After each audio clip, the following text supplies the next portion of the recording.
امروز میخوایم با هم دیگه یک کشک بادمجون مجلسی درست کنیم. یک کشک بادمجون که عالیه برای تولدا و دور همیا. تا آخر با من باشین که تمام رمز و رازش رو یاد بگیریم. مواد لازم: بادمجان نیم کیلو که من از بادمجون دلمه‌ای استفاده کردم، میتونید از بادمجان قلمی هم استفاده کنید. کشک 3 قاشق غذاخوری، گردو بین 2 تا 3 قاشق غذاخوری، میتونید از این دونتر هم بردارید. نعنا 1 تا 2 قاشق غذاخوری، پیاز اگه بزرگ بود 1 عدد، متوسط 2 عدد، سیر 2 حبه، زردچوبه 1 قاشق چایخوری، نمک 1 قاشق چایخوری و فلفل قرمز نصف قاشق چایخوری. بهتر غذاهایی که از بادمجون تو اون غذا استفاده می‌کنید فلفل سیاه رو حذف کنید و فلفل قرمز بریزین، چون فلفل سیاه باعث تلخی بیشتر بادمجوناتون میشه. اینجا میام یه مقدار آب میذارم، نمکش میکنم و حلقه های بادمجون رو بهش اضافه میکنم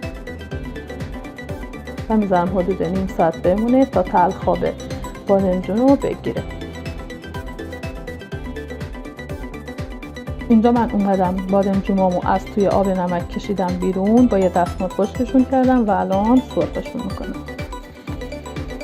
شما میتونید بادمجون رو سرخ نکرده هم برای کشک و بادمجون استفاده کنید، به این صورت که شما بادمجوناتون رو بعد از اینکه تلخابش رو گرفتین بذارید توی مایتابه با 2-3 قاشق روغن و یک کم آب با در بسته بذارید به مدت 1 رو با حرارت خیلی کم بپزه، بعد له کنید. خب تا بادمجون سرخ بشه اینجا میاد پیازمون رو می‌ریزیم توی روغن و تفتش میدیم.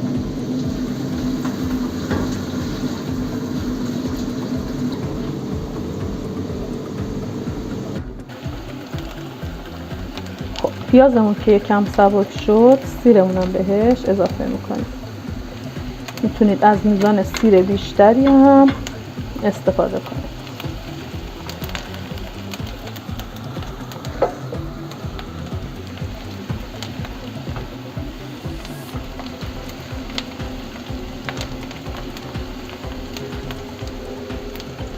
زردچوبه،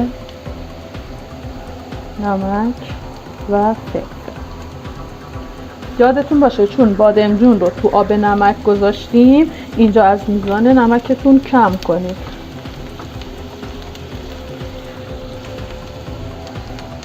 بذارین خوب پیازتون سرخ بشه.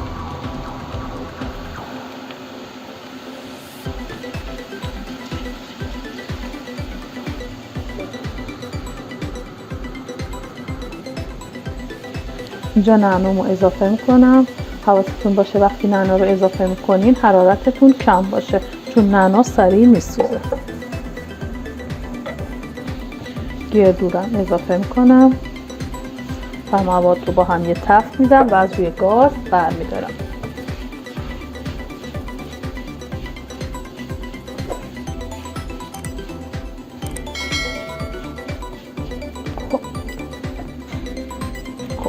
من اینجا بادمجونمو سرخ کردم، توی قابلمه میچینم.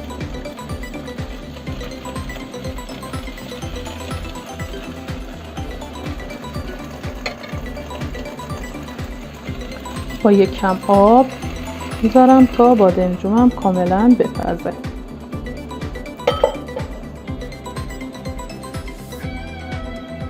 در قابلمه رو میذارم و میذارم بادمجونم با حرارت کم کاملا بپزه. خب من اینجا گذاشتم بادمجونم پخت. الان کشک رو بهش اضافه میکنم.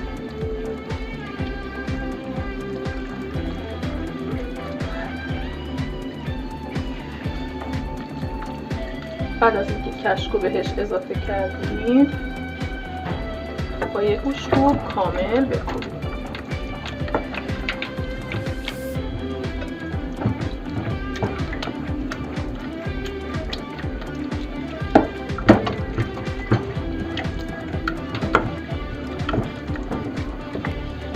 به صورت نیم کوب که شد میایم موادی که از قبل آماده کرده بودیم، نعنا، گردو، سیر و پیاز اضافه میکنیم و به نمک ادامه میدیم تا خوب مواد با هم دیگه مخلوط بشه.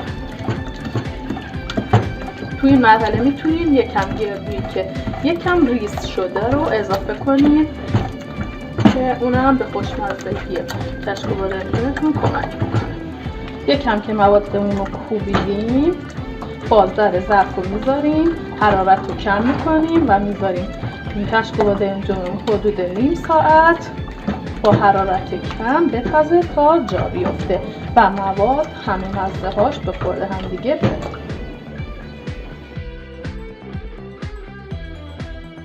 خب برای کشک و بادمجونمون آماده شده و همونجور که میبینیم به روغن افتاده. میریم که توی ظرف سرومون بکشیم. خب این هم از کشک و بادمجون که آماده شد. من توی ظرف سرو کشیدم و به دلخواه خودم تزیین کردم. شما هم میتونید کشک و بادمجون رو درست کنید. یه گزینه عالیه برای مهمونی‌ها و دور همی‌ها و حتی تولدها.